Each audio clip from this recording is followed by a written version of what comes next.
Kepolisian Republik Indonesia dianggap mengangkangi keputusan MK. Biasa saja yang bicara begitu, tapi yang jelas langkah yang dilakukan oleh kepolisian sudah dikonsultasikan, baik dengan kementerian terkait, baik dengan stakeholder terkait, baik dengan lembaga terkait, sehingga baru disusunlah perpol. Di situ kan yang dihapus dalam putusan MK penugasan oleh Kapolri, fraksi, kemudian frase yang terkait dengan tugas-tugas kepolisian kan sudah jelas. Untuk itu, kemudian itu harus diperjelas limitatifnya seperti apa. Jadi apa yang dilanggar.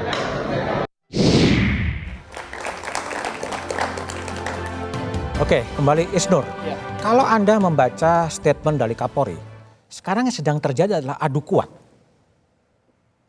Kalau kita melihat sebenarnya gini Mas, ada banyak jabatan yang kita pertanyakan yang nggak ada hubungannya dengan kepolisian. Misalnya sekjen di sebuah kementerian, irjen di sebuah kementerian. Apa hubungannya pejabat kepolisian dengan urusan kesekjenan? Dia ngurusin kepegawaian, dia ngurusin remunerasi, dia ngurusin hal begitu tuh nggak ada hubungannya. Jadi emang sudah teramat banyak jabatan-jabatan yang diisi karena diskresional. Antara menteri yang meminta dan kepolisian yang memerintahkan. Ini yang diluruskan oleh putusan MK. Harusnya nggak boleh seperti itu. Maka solusinya adalah bagaimana? Pertama gini, ada banyak undang-undang yang memandatkan kepolisian boleh ditempatkan di lembaga tertentu. Misalnya undang-undang KPK. Itu kan boleh kepolisian di situ ditempatkan. Dirdiknya KPK. Mas, terus deputinya juga dari kepolisian. Itu boleh, maka pakai undang-undang yang ada dulu aja. Bisa bertahan di sana. Tapi yang nggak sesuai dengan sangkut paut kepolisian, tarik dulu pulang. Ya kan, pulangkan dulu, kembalikan, kemudian rapikan undang-undangnya, baru kemudian ditata kembali mana jabatan yang boleh ditempatkan oleh kepolisian aktif. Oke, baik, silakan Prof. Saya mau menanyakan, apakah menurut Mas Nur bahwa putusan 114 itu ya melarang, ada larangankah polisi aktif untuk tidak boleh menjabat jabatan di luar kepolisian? Kalau itu di mana dasarnya?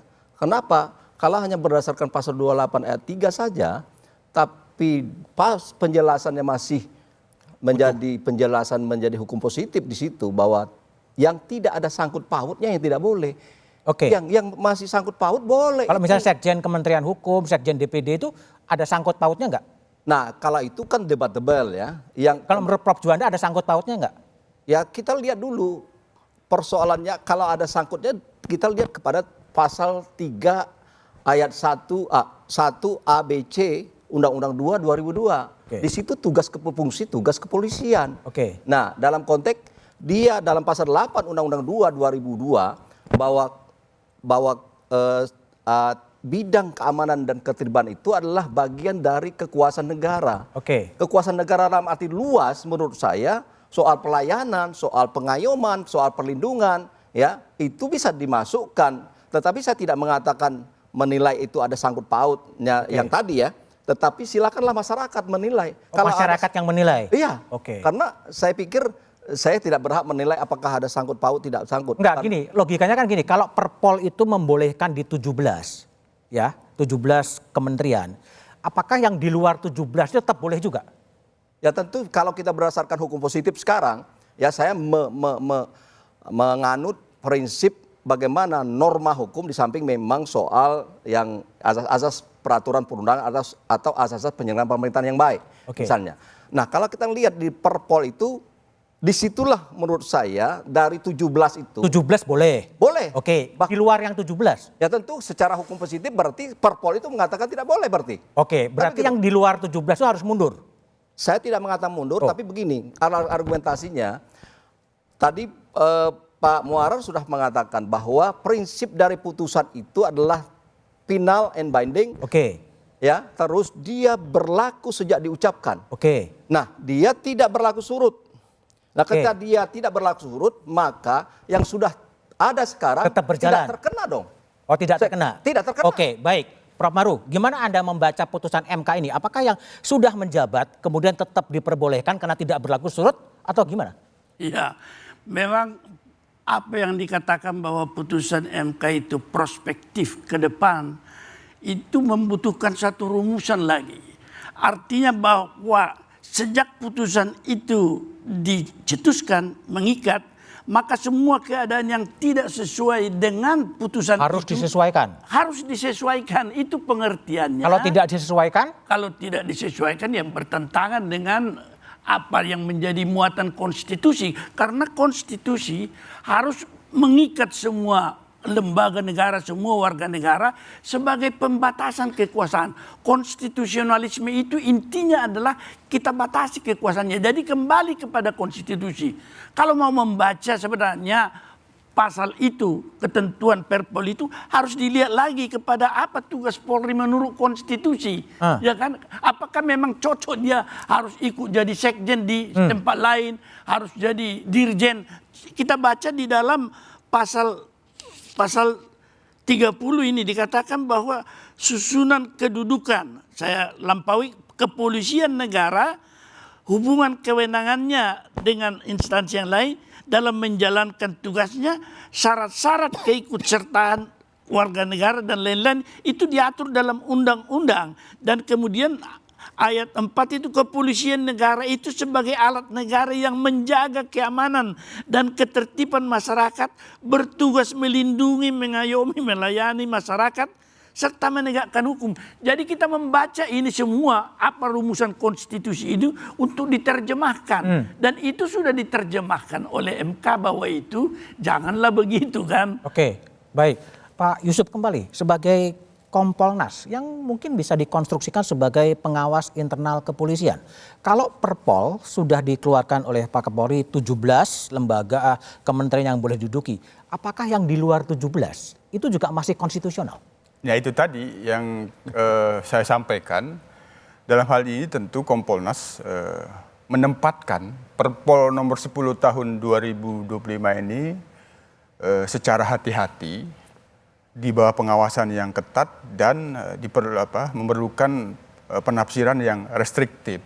Nah, karena kan dalam pantauan kita pada saat putusan MK 114 itu ada, bagaimana respon Polri itu melakukan kajian hukum yang salah satu kajian hukum itu memahami bahwa putusan MK ini sudah membatasi. Oke, sekarang kan keluarlah Perpol 10 ini kan, yang membatasi hanya untuk 17. Ya. Apakah yang di luar 17 seperti sekjen, irjen, dirjen itu terlindungi dengan Perpol atau dianggap tidak konstitusional? Nah, itu tadi Perpol nomor 10 tahun 2025 ini memerlukan penafsiran yang restriktif. Apa itu maksudnya? Penegasannya kan ada pada pembatasan di 17. Oke, 17. Nah, Oke, sekarang. Di dalam kajian yang kita lihat pada waktu itu dilakukan kajian hukum, tentu sebenarnya lebih daripada 17.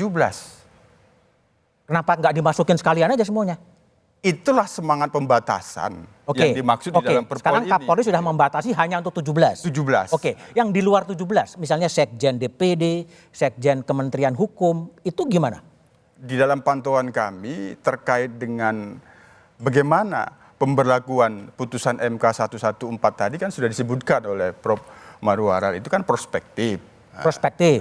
Kan membutuhkan tahapan-tahapan ketika ingin menjadikan keadaan hukum yang sekarang itu sudah tidak sesuai dengan keadaan hukum pasca putusan hukum yang baru itu. Salah satu tahapan-tahapan yang dilakukan itulah dalam Perpol nomor 10 ini. Oke, baik. Sebenarnya Isnur, sederhana, gimana? Mas. Apakah saya gini lah, apakah ini penempatan 17 yang dalam bahasa saya dilindungi oleh Polri ini memang Sebenarnya sederhana. ada penyeimbangan dengan posisi TNI sih sebenarnya? Sebenarnya sederhana. Kalau ada dulu jabatan-jabatan di kementerian yang perintah Kapolri, itu kan sebelumnya.